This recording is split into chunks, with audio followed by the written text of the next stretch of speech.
Hello, welcome to CubsPS Plus, the Northside Numbers Game, a weekly podcast that dives headfirst into the analysis of hot topics driving Chicago Cubs baseball. I'm your host, Mike Waller, a lifelong Cub fan, full-time baseball stat nerd, and sometime youth baseball coach. CubsPS Plus is now part of the Fans First Sports Network as part of Bleacher Bunch Productions, joining great shows like The Son Ranto Show, Cup of Cubby Blue, and Baseball Rabbit Hole. In the coming weeks, I'll begin to move this podcast under that umbrella. I'm excited about the change, and I hope you all find some additional Cubs content that you can enjoy. In addition to the podcast feeds, you can also find me on Twitter, X, Instagram, TikTok, Threads, Blue Sky, and YouTube, all at CubsPS Plus, a spin on the baseball metric OPS Plus. Love the pod or hate it, please drop a review wherever it is you find your podcasts. If you've done that, thank you so much. Maybe you can share an episode with a friend. You can also support the CubsPS Plus podcast through Patreon at cubspsplus.patreon.com. There are multiple support tiers, and Patreon members will always have access to ad-free episodes, plus additional perks. Welcome into episode 58, the Rodney Myers episode of this podcast. Myers was part of the Cubs bullpen in 1998 and 1999 before being traded in early 2000 to San Diego for Gary Matthews Jr., son of the Sarge, who was a key part of the 1984 division winner on the north side that I grew up watching. Today I got to sit down and talk Cubs with Cody Delmendo from the CHGO Cubs podcast. We had this interview prearranged, but through sheer dumb luck, we were able to spend the bulk of the pod talking about the very surprising Craig Counsell hire, in addition to thoughts on what the hire in this offseason mean for the Cubs as they try to get back into championship contention. Are you ready? I'm ready. Here we go. This week I'm thrilled to be joined by Cody Delmendo from the CHGO Cubs podcast. Cody, we had this lined up, but I had no idea what we'd be all set to talk about tonight. I know. The timing of this podcast, you couldn't have done it better. You couldn't have done it better. No. So obviously we're talking about the Cubs hiring Craig Counsell and letting David Ross go. So I listened to your guys' pod yesterday, you and Luke and Corey and Ryan. When did that break in relation to when you guys typically go? I know off season, a lot of times you're 1:20, right? Is your live show? Yeah. We always do our show. Did you guys go on time yesterday? We started earlier, actually. Okay. I think the news broke around 12:30, and then we went live on CHGO Sports YouTube channel around 1 o'clock. I think we did a lot of freaking out / chaos in our office because we were all mind blown, and then we were trying to make sure that like this wasn't some fake Ken Rosenthal account. And right, exactly. Then like all these other accounts like Jeff Passan and Jesse Rogers started pushing the story out there too. So it's like, okay, we're doing this. And like we had already had a show planned to talk about Stroman opting out and Hendricks and Gomes getting their options picked up and all these other things. And this news just drops out of nowhere. And we're like, holy shit. Like this is what obviously we have to just completely scrap this. And this is we talked for an hour and a half about Craig Counsell being the Cubs' new manager. And so I think that's one of the coolest things about what we do at CHGO is, emergency podcasts, like whether it's a player signing or, David Ross getting let go and Cubs hiring Craig Counsell out of nowhere. We try and be as fast as possible. If we had any idea that perhaps that was going to happen, I think maybe we would have even been able to start earlier than just a half hour after the news came out. But it was a pretty chaotic day. And my mom, she had never been in our office before, and I brought her for the first time. That's right. She was in the audience yesterday. Yeah. So she got to witness like what it's like at our office when like huge news breaks and stuff like that. So it was kind of cool. Cody at work. Yeah. It was just one of those like cool things to kind of show her like what I get to do on a daily basis. Except this time it was like the cool part, It wasn't just another, especially in the off season where nothing's really happened yet and stuff like that. Well, obviously we'll talk a bunch more about that, but so I wasn't familiar with you at all until I started picking up the CHGO podcast last year. And honestly, sure. I found that because I'd been a longtime listener of Brendan and Corey. Yeah. So you guys picked up that podcast and I was like, all right, I guess I got to go tune in. And it's a fun show. I like it. But like, how'd you wind up there? What's your background?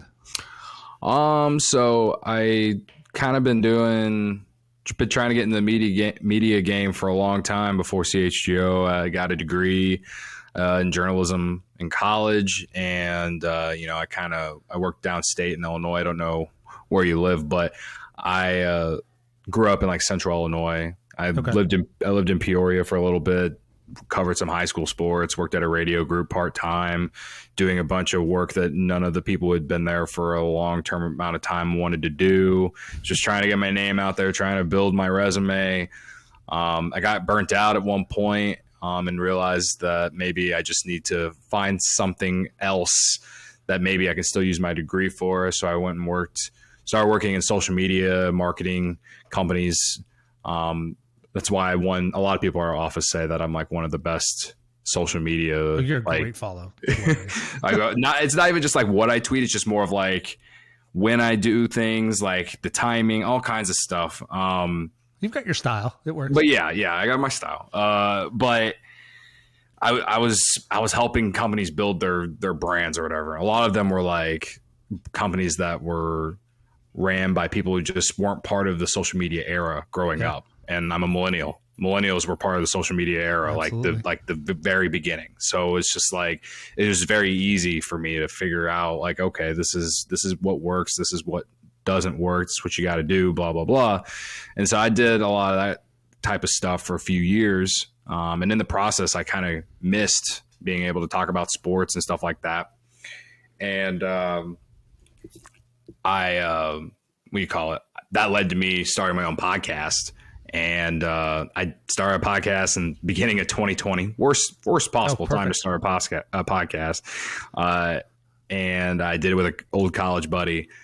And, we were just doing it for fun, obviously. And at the time I was kind of like, well, this can just be my outlet and to talk about sports. And, if it leads to something great. I ended up having Kevin Kaduk on the podcast like maybe 3 or 4 weeks after I started the show. At the time, he was pushing, or he had just started his Chicago sports newsletter. At the time, it was called Midway Minute. He's kind of brought it over to CHGO now, and it's obviously rebranded. But he, at the time, I was like, I saw he was pushing. I had no idea who he was, but I just realized that he used to work at Yahoo, and he's a Chicago sports fan. I was like, oh, we should have him on, and kind of researched him a little bit, found out like what he'd been doing. And so I was like, if we get this guy on, maybe he'll help promote our show. Right. And I had him on. He was super awesome. And we talked for like an hour and just about Chicago sports and, help promote the newsletter. And he, was kind of like one of those, like, I'll do a favor for you, you do a favor for me. Type things. Like I promoted the newsletter for him and he promoted our show. So, and then after that, we just kind of remained kind of close friends, at least on social media. I'd never met him until eventually in 2022 when CHGO launched, or right before CHGO launched. He was DMing me, telling me, he's got this cool opportunity. He somehow got in with the All City Network, which is the overall branch of like where CHGO, PHNX, and DMVR and PHLY are under. He somehow got involved with the people at the top, and they hired him to be the head of content for when CHGO launched. And when it came to trying to find talent for the CHGO Cubs podcast, he thought of me. And so that's so cool. He reached out to me on Twitter in my DMs. I was working at the time at my previous job. I was just working at home, like on a Friday at 3 p.m., like not actually working. I was just like, sitting at my desk doing nothing. I get a random DM from him and I'm like, all right, cool. Like who knows what this could be. Right. I was thinking, at best is like, oh, maybe it's like some cool freelance thing or something like that. But no, he gets me on a phone call. He tells me all about CHGO and what they want, like what they envision it to be and all this stuff. And I remember saying to him straight, like on the phone, was like, you're punking me, right? Like you're bullshitting me. Like this cannot possibly be real. I think I gave it 3-4 hours of thought, talked to my mom about it, talked to my then girlfriend about it. And like I couldn't pass the opportunity up. So I'm glad I didn't, because we've grown so much since we launched, and there's been a ton of success for not only me but everyone else at the company. And yeah, it's a wild story. It's not like the traditional path I feel like a lot of people should be taking to get into media, but I always emphasize networking being like the biggest reason how I got here. Knowing the right people at the right time kind of, is a big part of how I got this job. And I do think that just genuinely, in general, being just a nice guy, because, I was a nice guy to him. And for some reason, I stuck in his head when it came to trying to find someone to do a Cubs podcast. And before CHGO, like, I had kind of built my brand on Twitter being like a Cubs fan anyway. So that certainly helped. I figured out how to build a following on social media, at least on Twitter, at least. And I hate saying it like this, but like, I know I'm a lot bigger now than I was 19 months ago, or however many months it was ago. Yeah, with your platform, of course you are. You're right. So, I think that's the best, the shortest and best way to be able to explain all of that and then how I got here. So yeah, I'm always a big fan of the unusual paths. I mean, absolutely. Similarly, like, I have a journalism degree too, but I worked for 20 years in tech. Like, I got away from it and started this podcast last summer as a way I just needed that outlet again. And it's been really interesting to watch the Cubs, especially the Cubs podcast landscape. I've been a fan of podcasts for a long time. Yeah. But there's so many different kinds. Like, you guys come every day with the content. You've got a beat writer right there in the room. Yeah. Like, you guys can do things that I can't. So like, that's a whole area though that I don't have to cover. Like, I don't have to be a breaking news podcast. And you've got Ian Happ, you've got players podcasts out there. You've got other writers. Kaplan's been around forever and his weekly show. And it's been kind of interesting to try to maneuver and try to find a niche and an audience. And I don't know, I love this space. It's a good time. Yeah. No, I will say one of the coolest things since, getting the gig is being able to meet a lot of the other, Cubs content creators. Obviously, most of them, a large majority of them, are all from Cubs Twitter. I know there's definitely some people that I have opinions about, but I will not name them here. But overall, there are a lot of great people. I love the guys at Bleacher Nation. I was following those guys since college. So even before college, I think I was following the Bleacher Nation Facebook when I was probably right when I graduated from high school. I think I remember that's when I first started seeing their posts. So they've been around for a very long time, and I respect a lot of like what Brett and Michael and Luis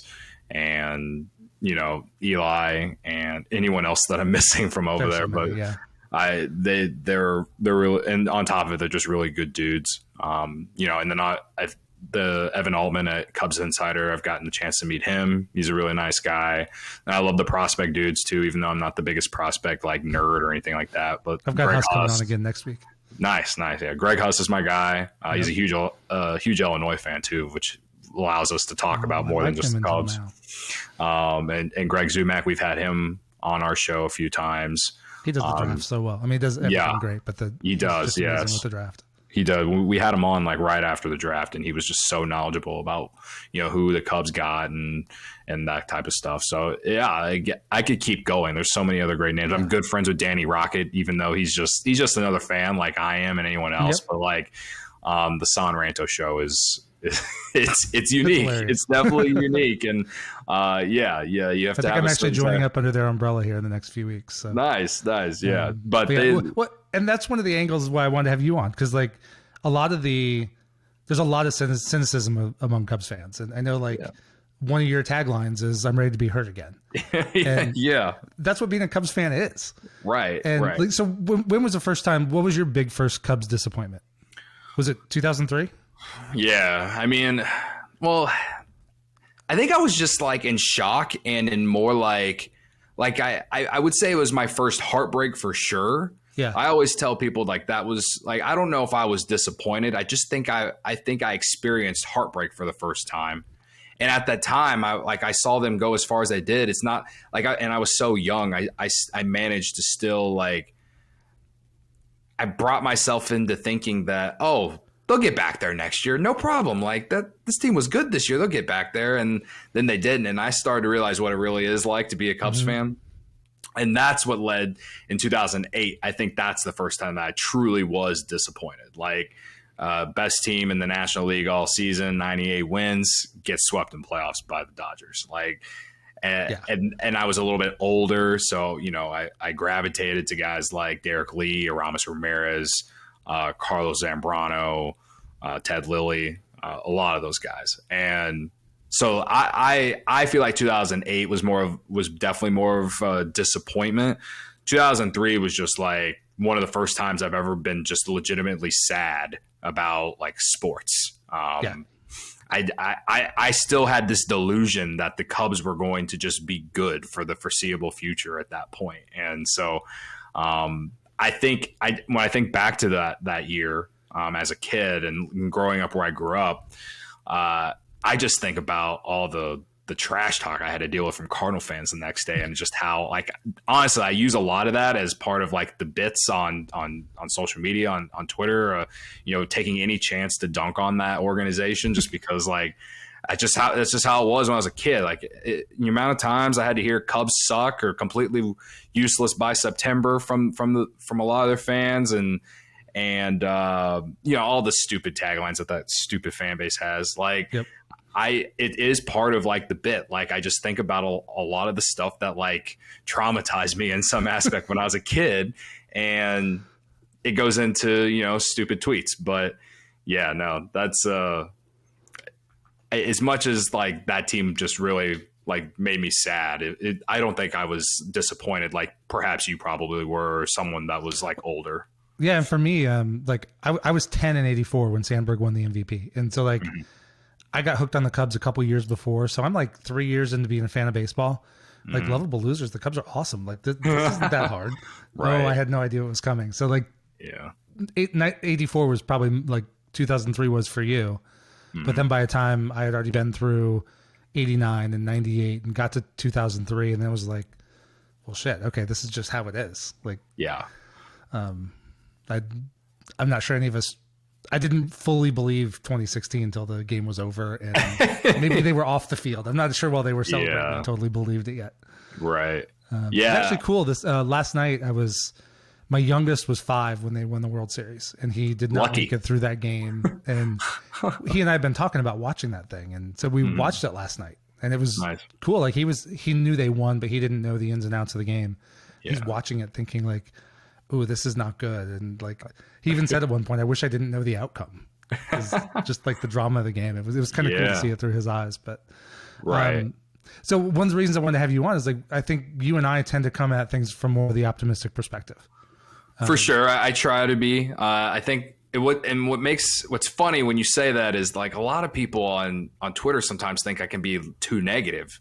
And I've realized, or I've learned, that it just doesn't matter. I'm never going to please everyone. But at the same time, like I do think I'm an optimistic Cubs fan more than anything else. I want to believe that the team is going to be good. I want to believe that there's things to look forward to. I want to believe in like the stuff that the organization is pushing to us is true, and that it's going to play out that way. But obviously there have been times where, especially over the last 4 or 5 years, where, when I don't feel good about something, I'm going to tell you, like, you know what I mean? And that's another thing that I think is cool about what we do at CHGO. No one's holding us back from saying what we want. And there's a lot of other outlets where they are. So you guys get to react game by game. So like, one day you can be, that game was awful, everything sucks, and we're all going to die. And the next day you're chugging out of a beer bat. Like, right. Exactly. So, but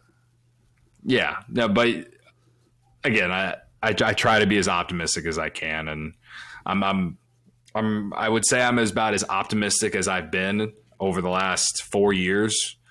This offseason, the start of this offseason, I don't think I felt this optimistic in these last 4 years. So last year going in, you and I both had picked the Cubs for more wins than most people. I was I actually got the 83 right, but it didn't happen at all how I thought it was going to happen.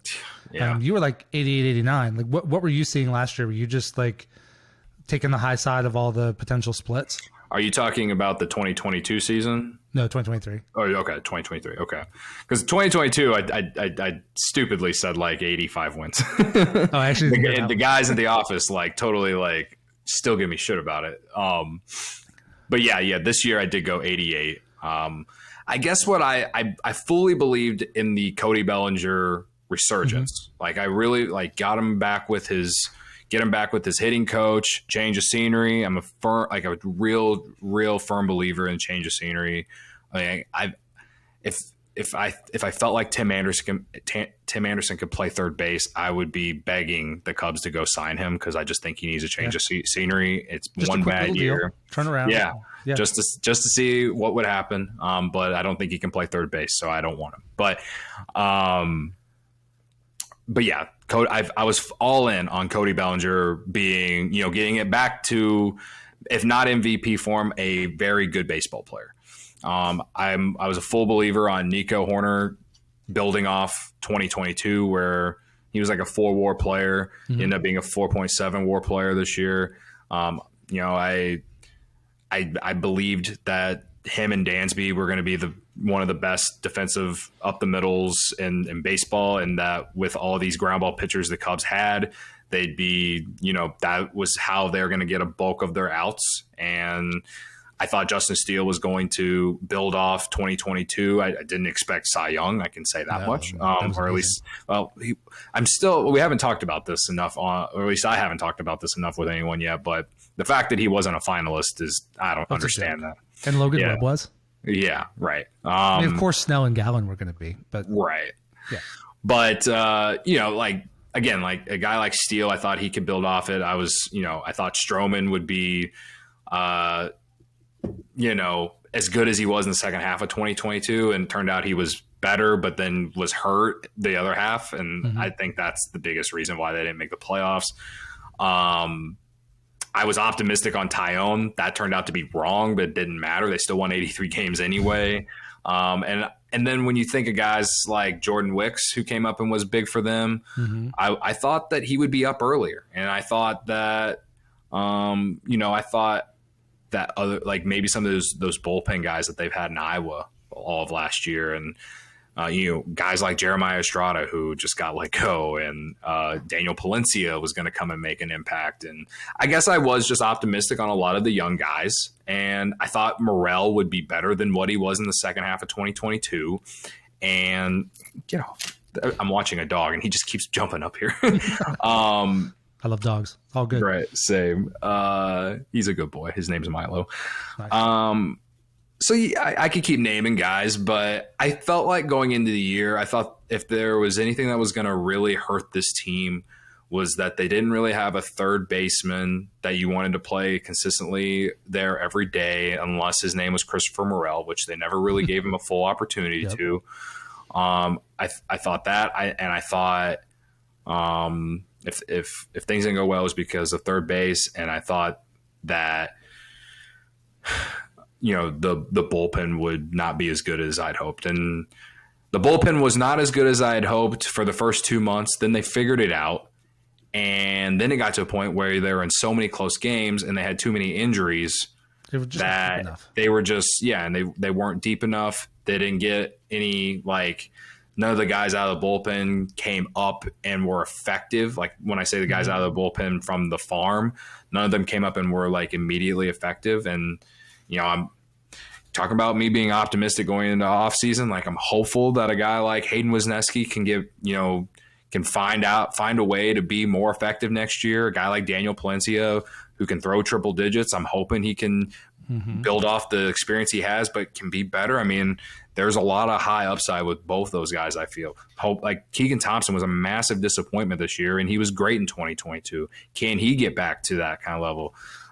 But he's also a big reason why I felt like they, not necessarily the reason they missed the playoffs, but a big reason why the bullpen fell apart, right? He came into 2023 with you're going to be a workhorse in this bullpen, and he wasn't outside of maybe April. Yeah. When Brandon Hughes didn't pitch hardly at all. And Brandon Hughes, and he was a lefty, which was huge. They didn't have enough lefties. So I thought the bullpen, like if they didn't make the playoffs, is going to be because of the bullpen and the offense just not being consistent enough or being good at all. And it turned out the offense actually, I think, was better than a lot of us really expected at all. And they just never could stay, like they can never find the middle ground. They were either really good and they made you feel like they could go out there and beat anyone, or they were the worst team in baseball. Yeah. There was no middling ground. Like they just like, it was so agonizing at the end because I held myself back for the first 3.5 months of the year. I think I tweeted it out in August after they won the series against the Braves. I was like, I have officially fallen in love with the 2023 Cubs. After they won the series against the Braves, I was like, all right, I've fallen this, because I was at that last game of that series against the Braves, and that game was incredible, the way that it played out, and the vibes I felt in the left field bleachers at Wrigley Field was incredible. And I was like, I feel like we're going to play October baseball. It feels like we're going to play in October, and things it's so unfortunate and agonizing how the rest of the season played out. And it did take away a lot of like the good things that came from this season, for me at least. I know a lot of people, there was a lot of debate on Twitter, especially about, like the future's bright, everything's going to be okay. Like, you don't have to be upset about this. And then I saw the other side where it's like, you had a 4-game lead in the second wild card spot in the beginning of September and you blew it. And it's like, that's how I felt. That's how I felt. Like, I felt so strongly about that team surprising a lot of people and getting in that wild card spot. Hell, they easily could have got in the division if they didn't completely fall apart. I think they got within a game and a half after sweeping the Giants. And like it just fell apart. One thing I started thinking about, and I talked about this on one of my episodes, I was thinking back I've been a Cubs fan for like 40 years, and the Cubs most of that time just have not been any good. And I went back thinking like 84, 89, 98, around those years, there really weren't any other years where they even contended. And I was thinking back that I could only think of about 3 or 4 seasons that were legitimately disappointing where they were in contention and didn't make the postseason in some way, shape, or form. And 2018 was a weird thing where they won 95 games, but they wound up in the wild card and they lose it. And that was not great. But like 2004, like you alluded to it earlier, that's one of the most bitter seasons I've had as a Cubs fan. Yeah. And this year wound up being kind of in that boat. So in that context, like now let's jump to Craig Counsell. Like what difference... I think we'd agree. I assume you agree that he's an upgrade over David Ross. Yeah, I absolutely believe that. And this is what I think. I don't know how anyone could disagree, but it's not like you can measure it. It's not like you can go back and see if it would play out. But I firmly believe that the Cubs would have made the playoffs if they had Craig Counsell as the manager. They would have had the same expectations with Craig Counsell as the manager coming into the year, given the roster. But the thing about what Craig Counsell has done with the Brewers over these last 5-6 years or whatever is he just makes all the right moves, like on the margins, right? Like he knows when to take one of his guys out who started and brings in the right bullpen guy. He knows how to manage a bullpen. And I'm not saying that David Ross didn't know how to manage a bullpen. That was one of the few things I thought he was good at. It's just that there wasn't enough depth in the bullpen, especially in September this year. So I'm not necessarily saying that I didn't think David Ross couldn't do that. But I feel like when it comes to Craig Counsell, he has proven that he can do that. He makes I will say I think his lineups are consistently better. Whenever the Cubs would play the Brewers this year, it was consistently Christian Yelich, William Contreras, 1 and 2 at the top of the lineup. And they never bunted, like these little things. And I just feel like, especially in September, if Craig Counsell was the manager for the Cubs, I think they would have found out a way to get in the playoffs. And like, speaking of September, how many years with Milwaukee did Craig Counsell get his guys to play up to par, to play up to be, like it's playoff baseball, and they play their best baseball of the entire regular season in September normally. And that's one reason why they went from 1.5 games back at the beginning of September to 7, 8, 9 games back. You know what I mean? Like, the Brewers played well in September this year. And so, like, I just think as a manager and as a whole, he has proven to be very, very good. And I'm not saying that I think he's going to be the greatest manager of all time or even is in this moment. Anyone who says that is delusional. It's not like he's gone out there and won a World Series or helped a team or been part of a World Series team, but he's certainly an upgrade from David Ross based off everything we've seen from David Ross. And I commend the Cubs front office for doing it. Like, that was a huge move. It's a huge move. And like I said this on today's show, I don't know if you listened to it, but I think you want to talk about loyalty and like the relationship that Jed Hoyer and David Ross and Tom Ricketts all had together. Think about the other team on the south side of Chicago with Jerry Reinsdorf and the front offices that he's had on not just the White Sox, but even the Bulls. Yeah. He's had Jerry Reinsdorf didn't even fire John Paxson and Gar Forman, or John Paxson at least. He didn't fire John Paxson from the Bulls. John Paxson had to literally step down because he was just he felt like it was time finally, whenever it was way past overdue. And it's like the same situation with the White Sox with Rick Hahn and Kenny Williams, except they actually did eventually fire them. But I think you can argue that it was way past due in some aspects, considering how long they'd been there and how bad they've basically been over their entire tenure. And it was all based off loyalty. Like, those were his guys, right? Mm-hmm. The fact that Jed Hoyer went to Tom Ricketts and said, we need to get this guy, blah, blah, blah, blah, blah. And Tom Ricketts said, okay. Like, sure, it's going to make Jed look like this asshole, I guess, because like it's not like the Cubs were looking for a manager or anything. Like, right. If you've read the athletic story and all this, like, the Cubs clearly were not trying to go find a new manager. He just became available. Well, did you see Bruce Levine's report? I did not. Sarah Sanchez had shared it. Okay. Bruce Levine's reporting that Craig Counsell contacted the Cubs. Really? Okay. I'll have to go read that. When teams were in and saying that, hey, I don't know, is there a way? Mm-hmm. And I don't know, maybe the Cubs had called them first and then he came through, but he was definitely interested and they made it happen. And I still don't know. It's amazing that they got that pulled off in 30 hours with no leaks. Right. And, to finish off, my point is no, you're fine. My point is that the Cubs, we can complain all we want about how the trade deadline of 2021 happened with the guys that like won the World Series and, going through a rebuild we were told was not a rebuild, whatever. They were tough decisions, and as time has gone on, it looks like they were probably the right decisions. We still have to see if Pete Crow Armstrong is going to be a great player, but it's not like Javier Baez has been playing great for the Tigers. No. Anthony Rizzo is, I think he's been the one that's probably been the one that you probably missed the most, considering you haven't had anyone great at first base outside of Cody Bellinger. And Chris Bryant's been hurt. I can't even say he's been bad. He's just been hurt, but that was his problem here in the back end of his tenure with the Cubs, right?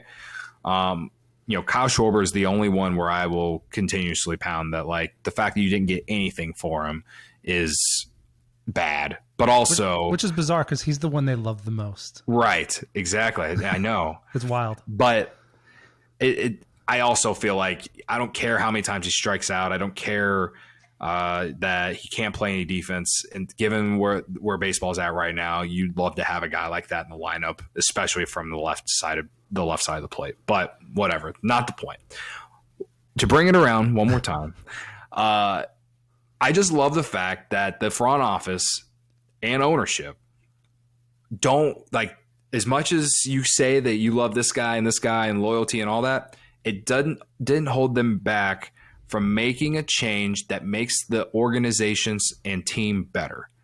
And you can't say that about a lot of teams in this city. right now. And the Cubs are the only team in the city that has any kind of bright future. Maybe the Blackhawks, but it's still not even going to be for at least a few more years, right? Yeah. So, and that front office hasn't proved anything yet. They got lucky and was able to get, hockey Jesus is what I've been told. And you were going to see how that plays out. But the Bulls, they're painfully mediocre and bad. The White Sox they lost 100 games in their winning window. The Bears have been awful since I was well before college, outside of 1 year in 2018. And then the Bears are the same way in some aspects. They never can get the guys right in the front office. I just feel like the Cubs, despite some of those decisions that we've had to live through, and they hurt in the moment sometimes, they make the hard decisions that end up being beneficial for the organization. And that's one thing go ahead. I just think that they did what they had to do in this moment. I as a human, from the human standpoint, I feel bad for David Ross, right? He had to feel blindsided. Oh, totally. And there's no way he could see that coming. Right. But from a fan standpoint, it fires me up. It's like we did whatever it took to go get arguably the best manager in baseball. Arguably. I'm not saying he is, but arguably he has to be he's up there for sure. Top 5, right? To be able to take those Brewers teams, those rosters, and get the best out of them year in and year out while he was there. And now you bring him to an organization that has more money, more resources, and is on the come up. To me, it just makes me to me, the rest of the division, the rest of the National League, whatever, should start to look at the Cubs and be like, oh no, they're coming. And I think that's the next step. I don't think I've been a bit of a Ross defender. I think he's a solidly average manager. I think he's fine. I tend to not think managers make massive difference one way or the other. But in a season like this, when the Cubs played the entire season in the margin, that's where a guy like Counsell can pay off. And I think it probably was a difference of 4 or 5 games. For sure. I think you put Craig Counsell managing the 2022 team and they still suck. Yeah. Because the roster just wasn't there. But what I want to see now is I've already seen all the tweets about, well, hey, now Hap's not going to be batting third. Well, hopefully it's because they go out and get Shohei Ohtani or trade for Soto or, upgrade the roster. And that's the next step for Jed. I think he's had a bit of I think with some fans, I think there were some arrows that probably Jed should have taken that hit Ross. The bullpen. I mean, I could argue he should have rested guys more, but who else was he going to go to when they're playing a 1-run game every 4 days out of 5? Jed had to do more. Yeah. One thing I'll say that I didn't like about David Ross, and I think a lot of fans agree with this, is that I know that the games mattered so much in September, but to get Alexander Canario called up and he hits a grand slam and then you don't play him the next day or even the day after that. And they did it to Maldonado or Velasquez earlier in the year. Yeah, they did to Nelson Velasquez too. The thing the difference about the two scenarios to me is that it's not like we hadn't seen Nelson Velasquez play before. Sure. And I know he went to Kansas City and he, had a great second half. A good player, but yeah, he'll probably be a very nice player for them. But I've already people in the YouTube chat for CHGO, they're already getting that, writing receipts when it comes to that trade in my thoughts on it. Cause I think Jose Cuas will be better next year because he'll be in a different role. And I like him a lot. Yeah, I do too. And so at the end of the day, I don't think that trade we're going to be looking at is we just lost a Hall of Fame caliber player. But for me, I wish he would have just played Canario more, ride the hot hand. It was that. I understand Luke Little's in your bullpen and you're playing a 1-run game, but what's the worst that could happen when Jose Cuas's arm's about to fall off because you're using him every day? Yeah. Why not give Luke Little a chance in a 1 or 2 run game? Yeah, I agree completely. It got to the point where you just felt kind of like you were forced to have to give that guy an opportunity more. And he's not the only one. I know some of the other guys that I kind of clamored to see what they got didn't exactly do well. Again, I mentioned Palencia earlier. He, can be wild, walk some guys, gave up some homers, whatever. He's got great stuff, right? But like you got to see some growth going for next year, right? Well, PCA was a good example. Like, but yeah, even PCA people would was clamor for PCA to play more, but I could argue he played too much. Yeah, and some aspects should have played a little more for sure. I think Canario's definitely the one that should have played more. Yeah. PCA, I like I was in Colorado for 2 of the 3 games, and he started consecutive games in a row, and he looked overmatched at the plate, but he played good defense. I think he just started pressing. I mean, he was right. Yeah, but I will say, like the only other time I felt like after that series that he should have played more was in Arizona, and that was only because like that outfield's so huge. Yes. And he like barely played. He didn't start one game. He didn't start one game in that, and I think he definitely came in for defense, but like I don't know. That was the only time. But after that it was kind of like, all right. And at that point they didn't have a good week and you needed to win games and this and that. So I understood why they didn't play him. But that was my only thing is I felt like he probably could have started 1 or 2 of those games in Arizona based off, the outfield that was there. But it wasn't even just the September call-ups this year. There were times where, you mentioned the Ian Happ hitting third thing. It was the same thing with Seiya Suzuki. Like he struggled in June and July, and David Ross consistently was hitting him fourth. He was hitting fourth a large part of the season when he was struggling. Yeah, you could go back and look at a random lineup probably in June or July before Cody Bellinger took off, and he was hitting like 6th or 7th in some of those lineups probably. You know what I mean? Yeah. And that's the thing with him is like eventually they moved him up to 4th, but and this is why I like Craig Counsell playing Yelich and Contreras 1-2. Those are the 2 best hitters on that team. You got to be David Ross. Get them the most at bats. You're right. David Ross should have been hitting Cody Bellinger 3rd, and Ian Happ should have been 2nd. That's me and Luke Stockmeyer sat on the show, and like of all the things that we agreed upon, the most it was definitely something like that. You could add if he'll do it, I like Happ leading off. Right. Yeah. Something like that, right? Which I honestly wouldn't mind if Ian Happ was the Cubs leadoff man next year. He had led the team in on base percentage this year, right? And if they can add a couple bats and get Happ 1 or 2, maybe you're hitting Dansby 6 or 7 instead of 5. Yeah, all of a sudden this lineup is totally different. Oh, for sure, absolutely. And I guess I've never fully of all my years watching baseball, watching the Cubs, I've never complained about how the lineup was made more than this past season. I don't think I ever have. I always found a way to justify why this guy was hitting here or why this, and even all those random Joe Madden lineups that would always make us all scratch our head. I don't think I ever complained about him just because he was the World Series winning manager. He knows more than me. Exactly. And so then you insert David Ross, who doesn't have any managerial experience. And it's just okay, what are you seeing that I'm not seeing? Because this dude hadn't been hitting well in this spot for a lot of the season, but you continuously can put Ian Happ here and you're not getting Bellinger more at bats. And how many times did a game end with Ian Happ making the last out and Cody Bellinger on deck, So probably anecdotal, but it seemed like a lot. Right. So again, I feel bad for David Ross as from the human aspect, he's right? A good dude. He's a good dude, and he was part of the greatest World Series championship story that will be ever told during our lifetimes, right? Mm-hmm. But I just love the move that the Cubs did because it just shows that at the end of the day, they care. Whoever's in the front office cares more, and even ownership cares more about winning and the aspect of how to win and all that more than their friendships, their quote unquote loyalty, because there's too many teams in this city in Chicago where the ownership and front office are tight knit, and it holds them back from making the big splash or the big move.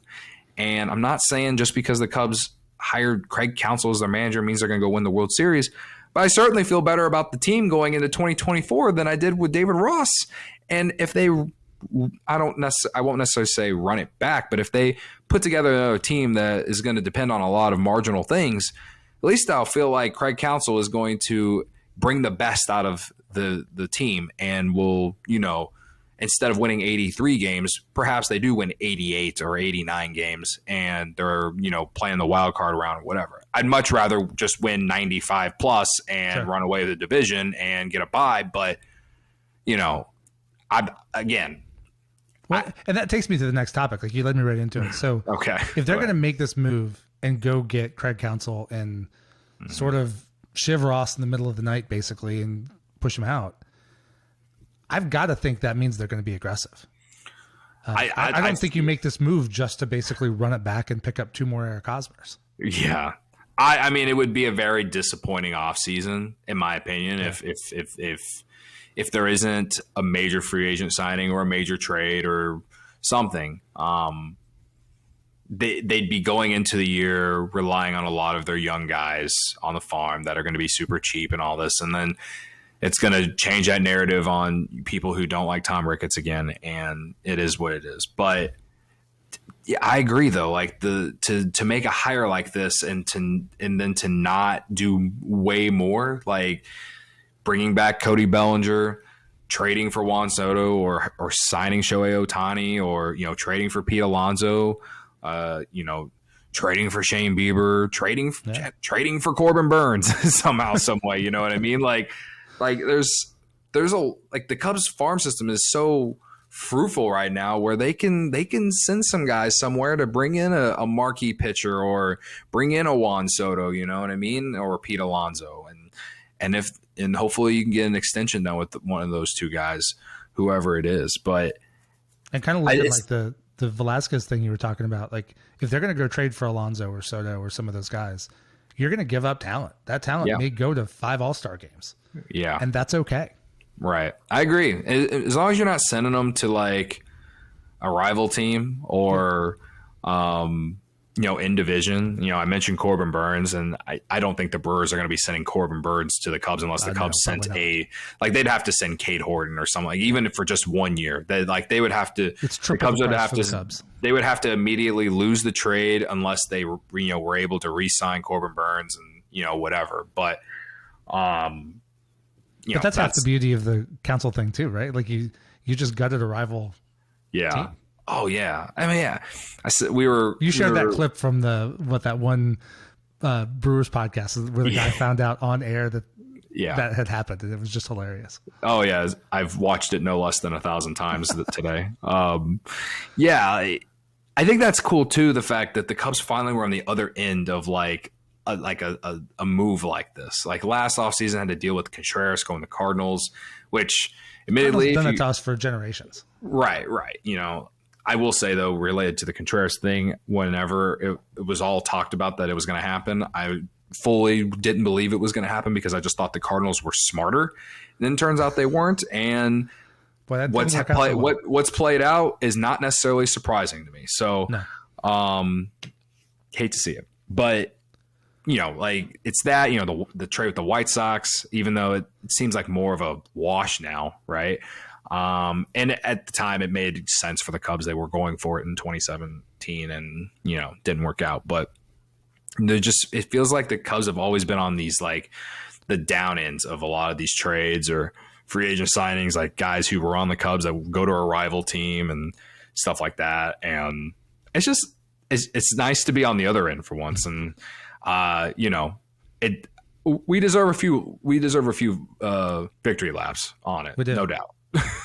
So heading into this offseason now, they've got Counsell, so they've made their splash. I think anybody who's following it, like, look at the Cubs, you have to take them seriously now. Like, they've clearly made a move. What does a successful offseason look like for you? Like, not even necessarily the dream scenario of Soto and Shohei and Bellinger and Nola, but like, what do you think they have to do this offseason? Well, it's so hard to like say what they have to do, because like I immediately look at third base and I'm like, well, are they going to give Christopher Morel the chance? Like, are they going to give him the Nick Madrigal program or something? And like Like, make him field nothing but ground balls at third base the entire winter. Like, I know he's going to go play in the Dominican League or whatever for like a month, but like, I'm intrigued to see if he's going to play any third base there, right? Like, I would love for Morel to be able to play third base because his upside is so high and his, he's so young and under control, and like, you're not paying him anything and all this, and it allows you to be able to spend money elsewhere. But at the same time, you can use him as a trade piece if you don't think he can play third. And I just feel like he's not a guy that you can just DH. Like, he's too athletic. You got to find a way to get him out there in the field. And I think he plays better in the field. I could be wrong on that. I have to look up the splits, but to me, I just feel like he got better at it this year. Did he? Okay. Yeah, he did. Well, don't let the facts get in the way of a good story. but for the last year and the first half of this year, it's absolutely correct. He hit way worse when he was DH. Yeah, that's what it always felt like. But so, like, when it comes to like, what do the Cubs need to do? Like, they need to figure out third base, and just in general, they got to figure out third base. I think number one priority, just like even before the Counsell hire, and the optimism that it brought me after. Like, Cody Bellinger is number one priority for me. He's got to be a Chicago Cub next year. I'm not saying that you have to give him 10 years, $300 million or whatever to stick around, like, do whatever it absolutely takes. But to me, like, he's part of the next core. To me, he has to be. Like, he's so valuable, man. Like, what he did at first base for them. And center field, like, where can you find a player that versatile? I mean, the last player like that was that versatile for the Cubs, I guess, was Ben Zobrist. But shit, Cody Bellinger is a better defensive player both positions than Ben Zobrist. He was just fine. Like, he was like, oh, I can play the position at a fine level. But Cody Bellinger he's Gold Glove like first baseman, and he played really good center field, but can also play corner outfield too. So it's like, you can play him technically at like 4 different positions. And his versatility is such a perfect match for this team. Yes, with the kids coming up, because I still don't know. Maybe Matt Mervis will be a dude. Maybe he won't. Yeah, PCA may still have to go through struggles. He can go either way. If all of a sudden Matt Mervis is killing it and PCA is struggling, he plays center field. If PCA is on fire and Mervis isn't the dude, then he can play first base. It's like what we saw from PCA in September. I don't know how the organization can go into next year and be like, all right, PCA is going to be our starting center fielder opening day. And it's like, get a shot at it, but right. You're right. Like, if they didn't resign somebody for 6 years, like, over top of him. Right. But like, what I'm saying is like, PCA he unfortunately just didn't show enough for me to be like, okay, we can let Bellinger walk and we'll be fine, right? I think I'm hoping that this is how it plays out. It's going to go into January, and it's going to be. He probably doesn't get over $200 million on like a 6 or 7 year deal, right? I'm thinking that that's what will happen, or that's what I'm hoping that will happen, and it leads to him taking something less, but with an opt out after year 2 or 3. And that allows him to put together a couple more consistent seasons, which then allows him to potentially get paid a lot more when he's like 30. And that's what I'm hoping happens, because I think then that gives the Cubs a lot easier chance to bring him in while also being able to transition PCA or whoever it is in 2 or 3 years into center field. And we go from there. But we'll see. The Yankees, will they ever learn from their own mistakes when it comes to how they operate? I don't know. But I think that Cody Bellinger is the number one priority, and now that Stroman has opted out, I think sky's the limit when it comes to who could be. I really like Stroman, but that's such a gift to the Cubs. Oh, it was such a gift. And it's actually like, it makes you wonder, like, okay, did he opt out because he didn't want to be here, or was he like, or did he legitimately? I think there's so many teams looking for pitching that's true. Rolling the dice. Yeah. It's like that too. It's like, do you think you can actually make more money considering the weak pitching market that's out there this year? And I said this. He can certainly get more years. Like, he's only locked in for the 1 year with the Cubs. Right. Maybe he doesn't hit the AAV, but maybe he can do 3 at 18, like 354, something like that. Right. Right. So it, like you said, it is a gift that Stroman opted out, which I can't believe I would even think, considering how great he was the first couple months of the year. But Jed looking smart. I mean, he was never going to extend him midseason, but right. Stroman looked so good, and then he's like, okay, we can talk extension. The only thing that sucks is they just weren't able to get anything for him.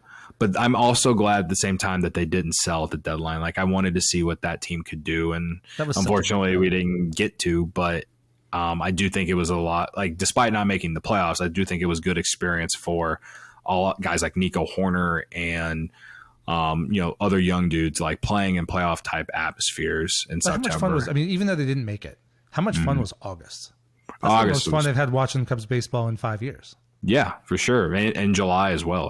July and August were so fun. I mean, to kind of round it out, Bellinger, starting pitcher, the sky's kind of the limit. I don't care how you do it, but I've been saying it on the show, they need more swing and miss in the rotation. Steele's kind of I don't want to say he's a pitch to contact guy, but he does give up contact. It's not like he's striking out 10 guys every start. Hendricks, pitch to contact type guy. Jameson Tyone, I don't know. Yeah, but he is. Even at his best, he's kind of that guy. Yeah. Jordan Wicks, it's not like he's overpowering either. And also, I'm optimistic that he'll build off this season and continue to grow next year too. So, but I still don't think he's some overpowering starting pitcher though. So, and I think as good as he looked, I think he still projects to a mid-rotation guy, which right. I think sometimes fans see oh, he's just a 3. Mm-hmm. You know how good a guy has to be a major league number 3 starting pitcher? Right. You're a really good fucking pitcher. Right. So I guess, they need whether it's Yamamoto, whether it's an Aaron Nola, whether it's, a trade for a pitcher out there. I mentioned Shane Bieber earlier, whether it's, just someone. To me, it's got to be high strikeout guy. And I'm hopeful that it doesn't block Cade Horton in any aspect, and I don't think the organization would let that happen because they picked up the option on Hendricks anyway. So worst comes to worst, if they don't bring him back after next year, Cade Horton could be that guy in 2025. I think they'd be careful with Cade's workload too. He only threw 53 innings in college. He got 88 last year. I think they'll start him slow this year, and it's fair. The second half he'll be up. Right, fair. So, Bellinger, starting pitcher. You still got to add another bat too. It'd be so much easier if you weren't going into the offseason with this whole Bellinger thing, but you are. And to me, it's you got to bring Bellinger back, and then you got to add a bat, a big bat, and trading for Soto, trading for Alonso. Is Canario the guy? I mean, I'd like to see Canario more for sure, but maybe you can use him as a trade piece. I don't know. They have a lot of options, I will say, in terms of trades. And maybe it's a guy I'm not even thinking of, but I think 2 big bats, that includes Bellinger, and then a starting pitcher. I think that they do those 3 things, and we're going to be predicting division championship at Wrigley next year. And there's some margin guys I really like, but it'll depend on. I think they have to get those big bats first. Because if you get Shohei Ohtani, the DH position's dead for the next 6 years. Morel's not going to DH. That's Shohei Ohtani's job. Right. And then that opens up. Can you actually play him at third? Yeah. But if you don't get, if they don't get Bellinger, then maybe you look at a Rhys Hoskins at first base. Just a lot of if this then that, or if this then not that. If they trade for Soto, does it mean Morel's gone? So then you got to get somebody for third base. Mm-hmm. But they're also at this unique position now where they've got sort of a core locked in. They've got Dansby and Horner and Happ and Seiya. Mm-hmm. You've got Amaya. Looks like he's probably going to have the catching position kind of locked up. And they got to find a way to improve the team while also still allowing some space for guys like PCA or Shaw or Canario. They're not all going to come up and be Cubs. Some of them are going to get traded off. Yeah. But I don't want to see them go lock up a third baseman for 6 years, get a center fielder for 5 years, get a first baseman for 4 years, and have no spots for any of the kids to come up. Right. But you can't assume the kids either, like you were saying earlier. Right. Well, Matt Shaw, I mean, he skyrocketed through the system, right? Like, he looks so good right now. He looks so good that it's like, can he come up next year? Like, and if the Cubs feel that way, then I don't mind if you end up having to use Morel, trade him for Juan Soto, right? I can stomach Nick Madrigal at third, I guess, or a platoon of him, of Madrigal and Patrick Wisdom for a handful of months until you decide to finally call Matt Shaw up. Like, I know that's not how the Cubs are operating in terms of like predicting like that's what they're going to do, but just for the sake of this conversation, like I guess I could get up for something like that because he was their first round pick and he has looked great and whatever. And if you still make the lineup better on top of, leaving that one hole to perhaps hopefully be able to insert that guy in there eventually this year, fine. So. Well, and here's a guy I'll ask you about. So I've seen a lot of chatter about Matt Chapman. He's a good player. He makes the Cubs better. I'm not that excited about him. I'm lower on him than a lot of people are. But I'm pretty low on him. But like, I wouldn't say leave third base open because Matt Shaw, because the Cubs need to win soon. Right. But I don't think you get Matt Chapman. Matt Chapman's not a reason to block out Matt Shaw. I would no. If the Cubs didn't have Dansby Swanson, I'd say go get Matt Chapman. Oh, 100%. You know what I mean? Like, I just feel like... Or if they didn't have Nico Horner. Yeah. I just feel like... It's not even just because of defense, but, like, I just feel like they're similar type offensive players, too. Yeah, like, they're very similar. Like, he's not a guy you're going to hit in the middle of the order, and he can have a hot month. Like, his April was great this year, but then it felt like he really trended down after that, and, just wasn't very impressive. He was great defensively, right? Like, the Gold Glove at third base. He wins it every year. If they signed him, they would have the best defensive infield in baseball. Yeah, but would their offense be any better? I don't think so. So, it'll be interesting to see his market, considering he just really wasn't good most of the year. But I'm not. He's not someone on my radar at all. I'd rather try and develop Morel into a better defensive third baseman and run him at third base for 600 at bats or whatever, and do that than sign Matt Chapman. For sure. So, well, one thing that worked out is when we were going back and forth before this episode, I was like, maybe at the end we'll throw in a little Big Ten football filler. And we don't have to because we have Craig Counsell to talk about. Well, we're saving the people listening the time because the Big Ten West is awful. Did you see that game in Wrigley this weekend? I did not go, but I did see some highlights, and all I can say is, as a betting man, I wish that it was legal to bet on schools in Illinois. Well, that's right. They have that rule in Illinois, don't they? Yeah. In Illinois, you can't bet on schools in Illinois unless you go to an actual sports book. And unfortunately, the DraftKings sportsbook outside Wrigley still doesn't have their licensing. So you can't even go place bets there. It's basically a bar and a restaurant right now. So to be able to go place a bet on a team in Illinois, I think you have to go to Waukegan to the new Circa Sportsbook, or I think there's a few points bet locations. Like, hammer that. If I would have had the energy and the want, I would have gone and put a ton of money on the under between Iowa and Northwestern. Did you see the halftime under fell to 16.5? I did not see that. No, I did not see that. 29.5 was already funny enough, but yeah, that's hilarious. The fact that it was the 7th highest score at Wrigley Field this year is just as it's insane. It's insane. So should be great when Illinois and Iowa play in a couple weeks. That'll be. I went to Illinois, Iowa at Memorial Stadium last fall. The game ended 9-6. Yep, that was an ugly football game. It was a very ugly football game. In defense to Illinois, their starting quarterback got hurt, and they were in defense to Iowa. They haven't had a quarterback in 4 years. So that's true. Yeah. So I saw. I didn't realize. I saw you started an Illinois podcast. Basketball? I did. I started. Say that again. Is it hoops only? Yeah, just hoops only. I'm a very casual college football fan in terms of Illinois. I haven't followed their football program like I do the basketball program. ever. Like when Illinois' football team has a random good year like last season where they get a bowl game and, maybe like they easily could have gone to the Big Ten championship last year, but didn't. Like when they had a year where they win like 7 games like they did, I'll get up for it. I'll get excited. But I definitely follow the basketball program more than anything else. Have been since I was a kid, since they went to the Final Four in 04-05.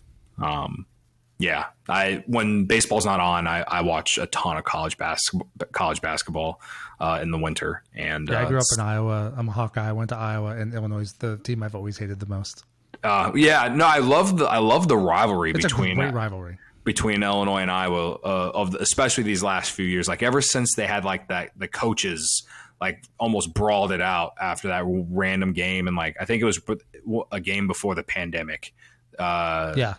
Ever since like Brad Underwood and the coaching staff have just fought Fran McCaffrey, I've definitely had a higher disdain for Iowa than I ever have in my entire life. But I just think the rivalries in college basketball or just college sports in general are so much more fun than the pro ones, because you can just tell how much more the players and the coaches care about the games itself and who they're playing. Not to say that the professional athletes don't care about, the rivalries between whatever, not to say that the Cubs don't get up to play the Cardinals every 13 games or whatever that they play every year. But when it comes to college sports, I think the atmospheres for those rivalry games are so much more entertaining and fun. And yeah, I'm looking forward to Illinois and Iowa this winter, because I still haven't forgot about all the slander I had to take from the game last year when the Orange Crush got like caught like sneaking in or something. Whatever it was. It was so overblown, but it was also hilarious at the same time. It was so overblown by Iowa fans. People were saying they should be arrested, and like it's like they do this every year. They go to a different school and they do this every year. Like Orange Crush is looked at as one of the top like student sections in college basketball. It's annoyed me so much over the years when Iowa's not good and they come in and take the stadium over. It just pisses me off. Yeah. But props to them. It's good. In general, I really do enjoy the rivalry between Illinois and Iowa. I love it more than the rivalry with Indiana. My guy, Greg Braggs from CHGO Bears, he's a huge Purdue guy. He does his own Purdue podcast. And Purdue can go away. Yeah, like I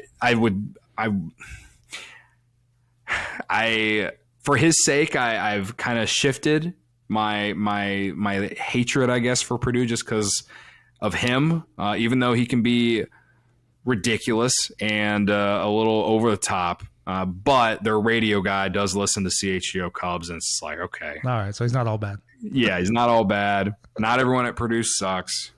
Whatever. But, yeah, so I don't loathe them as much as I guess I used to, just because of him. But a lot of people who don't watch the Big Ten, they all think the conference is overrated. But man, when you get into January and you have these rivalry games or just these conference games, no matter who it is, it's just grinded out.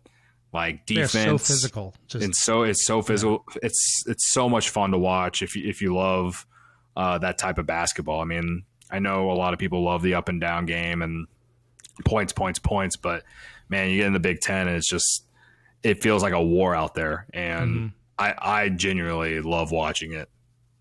So this has been great, Cody. Thanks for coming on. For sure. I will tell everybody listening, Cody Delmendo is a fantastic follow on social media. Your Twitter and your TikTok games are both strong. I appreciate it. Where can people find you? Yeah, you can follow me on, like you said, on Twitter and Instagram and TikTok at Cody_CHGO. I'm on Threads too. I've gotten into the routine of sending a thread once a day. Just because I feel like it's going to make a comeback and I want to be there when it makes the comeback. So I post my episodes. I just can't get engaged on those other like Blue Sky and Threads. And I'm there, but I'm not really there. Right. So I'm at those four the most, and my YouTube channel where we just talking about Illinois. Like if you're an Illini fan, I'm doing all my Illini podcast stuff over on my YouTube channel, or you can find it on Spotify. Either way, if you go follow me on X or Twitter. You'll be able to find all the rest of my stuff there. It's all at the link in my bio that I have. So, I appreciate you again having me on, and it's a lot of fun, man. Yeah, I appreciate it, and we'll be hearing you soon, I'm sure, tomorrow on CHGO. Yeah, our show tomorrow is at 6 instead of 1:20 because Ryan is at the GM meetings. Oh, that's right. And I don't exactly remember why we moved the show to 6, but I think it has to do with how the schedule that he has at the GM meetings with all the stuff that will be happening that day. So, yeah, our show's tomorrow night instead of during the day. But, yeah, should be a fun one. And I'm ready to, ride this roller coaster of the offseason. Yeah, well, hopefully maybe we'll have you on later to talk about some of the big moves the Cubs made. Absolutely. I'm more than happy to. Great. Appreciate it. Thank you for joining us today. Cody is always a great listen. If you like this episode, please drop a rating and a review wherever it is you get your podcasts and share an episode with a friend. Just a few seconds from you gives me great feedback and helps other Cub fans find the show. You can find me on Twitter, Instagram, TikTok, Threads, Blue Sky, and YouTube, all at CubsPS Plus. And check out the Patreon page at CubsPSPlus.patreon.com to help support the show. As always, the theme music for this podcast is Prospect Park West by Jerry McCoy. This is Mike Waller, host of the CubsPS Plus podcast. Every day with Cubs baseball, we're talking about Cubs baseball is a great day. Go Cubs!